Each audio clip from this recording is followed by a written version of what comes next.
আজি আমি Microsoft Wordত text vertically select কৰাৰ একমাত্ৰ কৌশলটো আলোচনা কৰিম। ইয়াৰ বাবে মই Microsoft Wordত এখন লিষ্ট উলিয়াই লৈছো। এতিয়া যদি মই ইয়াত থকা এই এজ কলমটো ইয়াৰ পৰা নাইকিয়া কৰিব বিচাৰো তেনেহলে মই ভাৰ্টিকেল সিলেকশন কৰিব লাগিব।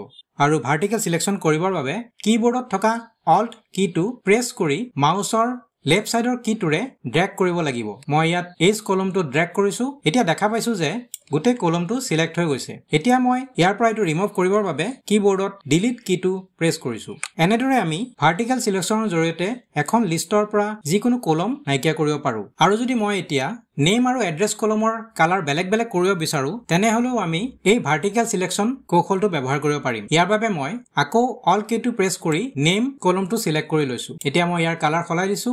ইয়াৰ পিছত আকৌ মই অল কীটো প্ৰেছ কৰি এড্ৰেছ কলমটো সিলেক্ট কৰি লৈছো আৰু ইয়াৰ পিছত মই ইয়াৰ কালাৰটো সলাই দিছো। এনেদৰে আমি কিবৰ্ডত থকা অল কী প্ৰেছ কৰি মাউসৰ লেফট বুটামটো ড্ৰেগ কৰি ভাৰ্টিকেল সিলেকশন কৰিব পাৰো।